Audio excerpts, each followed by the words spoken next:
প্রায় ৩০ বছর আগে মেয়েটির মৃত্যু হয়েছে। তার জন্য এখন সুযোগ্য পাত্র খুঁজছেন বাবা মা। এমনকি পাত্রের খোঁজে পত্রিকায় বিজ্ঞাপনও দিয়েছেন তারা। শুনে অবাক লাগছে নিশ্চয়ই। জানলে আরও অবাক হবেন, বিজ্ঞাপন দেখে কমপক্ষে ৫০ জন পাত্রের পরিবার যোগাযোগও করেছে। এমন অদ্ভুত বিয়ের সম্পর্কে বিস্তারিত জানাচ্ছেন পলাশ খান।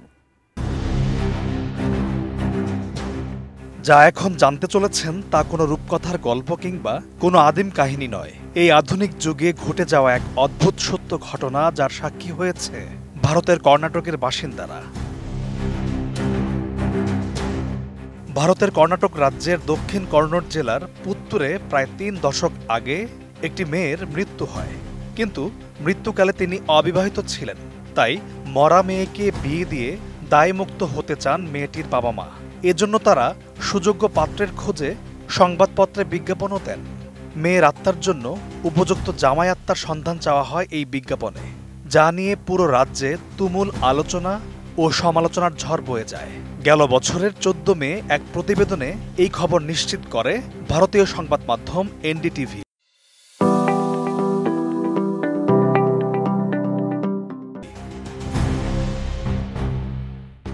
তবে রাজ্যের অনেকেই এই ঘটনা হজম করতে পারছিলেন না। কেউ কেউ তো হেসেই অস্থির, কারো আবার ভয়ে শির দ্বারা ঠান্ডা হয়ে যাবার উপক্রম। ব্যাপারটা কি? এনডিটিভির প্রতিবেদন থেকে জানা যায়, ৩০ বছর আগে নবজাতক অবস্থায় মেয়েটির মৃত্যুর মধ্য দিয়ে পরিবারে দুর্ভাগ্য হানা দিয়েছিল। এরপর থেকেই একের পর এক ঝড় ঝাপটা পাড়ি দিচ্ছেন তারা। অপ্রত্যাশিত নানা কিছুর মুখোমুখি হতে হচ্ছে পরিবারটিকে। এই দুর্ভাগ্যের কারণ হিসেবে সমাজের বয়োবৃদ্ধরা সেই পরিবারটিকে পরামর্শ দেন যে তাদের কন্যার অতৃপ্ত আত্মাই তাদের জন্য নানা ধরনের সমস্যা সৃষ্টি করছে। তাকে বিয়ে দিলেই সব সমস্যার সমাধান হবে। আর সেই অন্ধবিশ্বাসের কারণেই জেলার বহুল পঠিত একটি পত্রিকায় মৃত মেয়ের আত্মার সঙ্গে বিয়ে দেওয়ার জন্য সুযোগ্য পাত্রের আত্মার সন্ধান চাওয়া হয়।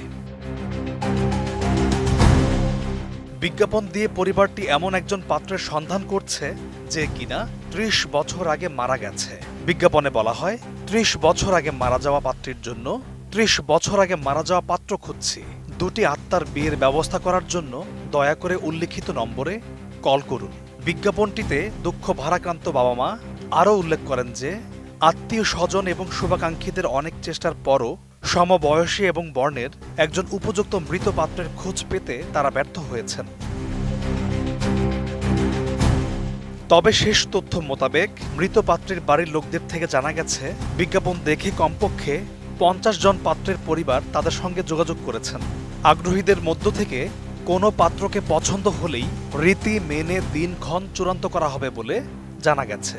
পাত্রীর পরিবারের এক সদস্য বলেন, তারা ভেবেছিলেন বিষয়টি নিয়ে হয়তো অনেকেই ঠাট্টা করবেন, যদিও তেমনটা নাকি ঘটেনি। এমনকি অনেকেই নাকি এই বিশেষ রীতির সম্পর্কে জানতে চেয়ে ফোন করেছেন। মূলত আত্মার বিয়ে দেওয়া ওই অঞ্চলের বাসিন্দাদের একটি ধর্মীয় রীতি। এই প্রথাকে স্থানীয়রা বলে থাকেন কুলে মাদিমে অথবা প্রেত মাদুভে। এই প্রথার উদ্দেশ্য হল অবিবাহিত অবস্থায় মৃত পরিবারের সদস্যদের অপূর্ণ ইচ্ছে পূরণ। পছন্দের পাত্র জুটলে জীবিতদের মতো সব নিয়ম মেনেই বিয়ে দেওয়া হয়। স্থানীয়রা মনে করেন মৃতের বিয়ে দিলে জীবিতদের বিয়ের বাধাও দূর হয়ে যায়। এই ধরনের প্রথা কর্ণাটকের ৩টি উপকূলীয় জেলা এবং কেরালার পার্শ্ববর্তী কাসারগোদ জেলার কিছু এলাকা জুড়ে দীর্ঘকাল ধরে প্রচলিত। এসব অঞ্চলের বাসিন্দারা স্থানীয় টুলু ভাষায় কথা বলেন। আর টুলুভা বিশ্বাস অনুযায়ী মৃত্যুর পরেও মৃত ব্যক্তিরা তাদের পরিবারের সঙ্গে সংযুক্ত থাকেন। তারা পরিবারের সুখ দুঃখ ভাগ করে নেয়। তবে এই ধর্মীয় রীতি যেন গল্প, উপন্যাস কিংবা সিনেমার স্ক্রিপ্টকেও হার মানায়। পলাশ খান, এটিএন নিউজ।